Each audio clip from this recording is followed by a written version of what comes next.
আমরা যদি তোমার সন্তুষ্টি অর্জনের জন্য করে থাকি, আমি আমার মা বাবার সেবা যদি তোমার দয়া পাওয়ার জন্য, তোমাকে রাজি খুশি করার জন্য করে থাকে রব্বুল আলামিন, তাহলে তুমি আমাদেরকে এই বিপদ থেকে আমাদেরকে তুমি উদ্ধার করো।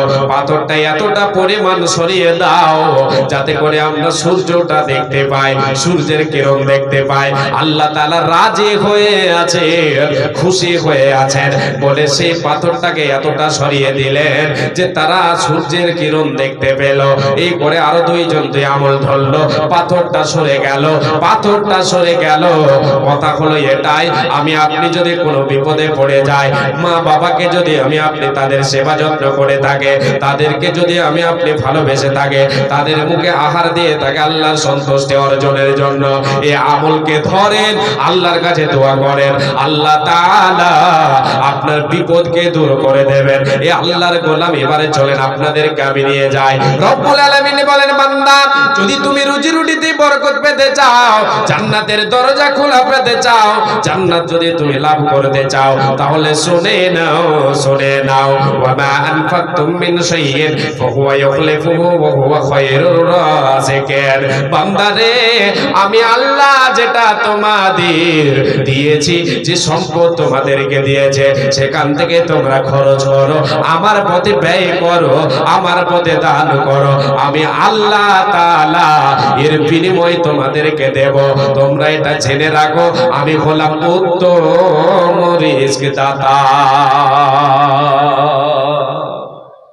হাদিসে কুদসিতে আল্লাহ বলেন, আনফিক উনফিক আলাইক, হে আদম সন্তান, তোমরা আমাকে দান করো, আমার জন্য খরচ করো, আমি তোমার জন্য খরচ করব। তুমি আমাকে দান করো, আমি তোমার জন্য দান করব, আমি তোমাকে দান করব। কে বলছেন? আল্লাহ তাআলা বলছেন। যদি আমি আপনি রুজি রুটিতে বরকত পেতে চাই, তাহলে নিয়মিত আমাকে আপনাকে দান করতে হবে আল্লাহর পথে, আল্লাহর পথে দান করতে হবে। এই দানে আমার আপনার বরকতের দরজা আল্লাহ তাবারক ওয়া তাআলা খুলবেন। যেটা আমি আপনি আল্লাহর পথে দেব, তার বিনিময়ে আল্লাহ তাআলা আমার আপনার রুজি রুটিতে বরকত দেবেন। সেই দানকে, সেই কারজায়ে হাসানাকে আল্লাহ তাআলা দ্বিগুণ করে দেবেন। হাদিসে এসেছে আল্লাহ তাআলা বাড়াতে বাড়াতে বাড়াতে বাড়াতে পাহাড় সম পরিমাণ করে দেবেন। তাহলে দান করে দানে বরকত আছে না নেই বলেন? জি। দান করলে কমে যাবে না। হয়তো মনে হচ্ছে কমে গেল, পকেটে ছিল 10,000, দিয়ে দিলাম 2,000, কমে গেল, হয়ে গেল 8,000। না না, আপনার 2,000 টাকাই হলো আপনার, বাদ বাকিটি আপনার নয়। এটি কার? এই হাদিসটা বলে দিই আপনাদেরকে। বিশ্বনবী বলেন, হে আদম সন্তান, এ আদম সন্তান বলে, আদম সন্তান বলে, মালি মালি, এটা আমার মাল, এই গাড়ি আমার, এই বাড়ি আমার, এই জমি আমার, এই টাকায় আমার, এগুলি আমার, ব্যাংক ব্যালেন্স আমার, এই যে জমিটা আছে আমার নাম, এটা আমার। নবীজি বলেন, না না না উম্মত রে, তুমি যতই আমার আমার বলো না কেন, 3 ধরনের সম্পদ তোমার ছাড়া আর কিছু নয়।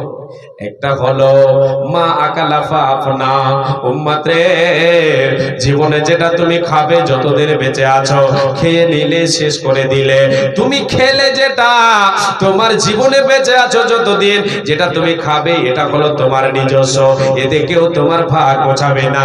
তুমি মুখে নিলে, চলে গেল পেটে, সেটাকে বের করে দিলে, এটা তোমার নিজস্ব সম্পদ হলো। দ্বিতীয় নাম্বার হলো আও আতাফা আক্তানা, উম্মত রে, দ্বিতীয় নাম্বার হলো আউলাবে সাফাবলা, যেটা তুমি শরীরে পরিধান করলে, শরীরের জন্য ব্যবহার করলে, এটা হলো তোমার, এটা হলো তোমার, এটা হলো তোমার, এতে কেউ ভাগ গোছাবে না। নাম্বার 3 আও আতাফা আক্তানা, তৃতীয় নাম্বার হলো যেটা তুমি আল্লাহর পথে দান করবে, এটা হলো তোমার নিজস্ব সম্পদ। এই 3 ধরনের সম্পদ ছাড়া তোমার গোলে তুমি যত দেখো, তোমার চোখের সামনে ভাসে, এগুলির তোমার নয়, তোমার নয়। এগুলি কার, এগুলি কার? ওমা সিওয়া যালিকা ফাহুয়া দাহিবুন ওয়া তারিকুহু লিন-নাস। উম্মত রে, তুমি যেদিন মারা যাবে রে, তুমি চলছো চলছো, চলতে চলতে হঠাৎ করে তোমার মওত হয়ে গেল, তোমার আর সে সম্পদ বলে আমার বলে লাভ দেবে না। যেটা তুমি খেলে সেটা হলো তোমার, যেটা করলে সেটা তোমার, যেটা আল্লাহর পথে দিলি এটা হলো তোমার। বাদ বাকি কার? যেগুলি তুমি ছেড়ে যাবে এগুলি তোমার নয়, এগুলি হলো তোমার উত্তরাধিকারীদের, তোমার ওয়ারিসদের। তোমাকে সুন্দর করে পোশাক পরিধান করিয়ে দেবে, জীবনের মতো তোমাকে শেষের বিশেষ বিদায় জানাবে, পোশাক পরিয়ে দেবে, তোমাকে খাটুলিতে নিয়ে নেবে, নিয়ে গিয়ে তোমাকে কবরে রেখে দেবে। সেখান থেকে আসতে না আসতে সবাই বিলি বন্টন করে নেবে, তোমার আমার বলে কোনো লাভ দেবে না, দেবে না।